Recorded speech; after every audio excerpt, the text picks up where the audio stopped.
गटारी नाही, गतहारी अमावस्या. गतहारी म्हणजे मागील काळात किंवा वर्षभर जे अन्न आपण सेवन केलंय त्या आहाराचा त्याग करायचा आणि आहारामध्ये नवीन अन्नाचा समावेश करायचा, म्हणून गतहारी.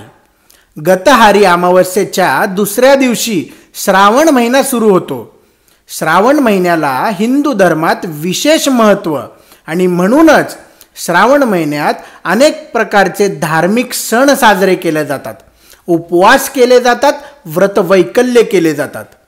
आता सायंटिफिकली बघितलं तर श्रावण महिन्यात दमट वातावरणामुळे आपली पचनक्रिया मंदावते, म्हणून पचायला जड असं अन्न त्यागायचं असतं.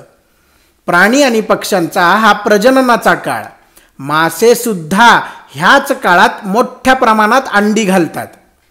प्राण्यांच्या अंगावर विशिष्ट प्रकारचे जंतू मोठ्या प्रमाणात वाढतात आणि म्हणून आपण जर मांसाहार केला तर आपलंच आरोग्य धोक्यात येऊ शकतं, रोगराई सुद्धा पसरू शकते, म्हणून मांसाहाराचा त्याग करायचा असतो. म्हणजे बघा, आपल्या पूर्वजांनी प्रत्येक गोष्टीचा किती बारीक बारीक सूक्ष्म पद्धतीने अभ्यास केलेला आहे. पण काही विकृत मानसिकतेच्या लोकांना गटारीच्या नावाखाली फक्त दारू ढोसायची असती, पार्ट्या करायच्या असतात आणि गटारात लोळायचं असतं. सुधरा बेवड्यांनो, सुधरा.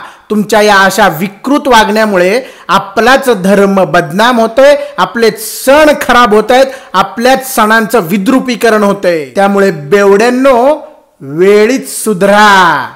अजून सुद्धा वेळ गेलेली नाहीये. तुमच्यामुळे आमचे सण, आमचा धर्म बदनाम होतोय. त्यामुळे वेळीच सुधरा. समजलं? श्रावण महिन्याच्या सगळ्यांना हार्दिक हार्दिक शुभेच्छा. हर हर महादेव.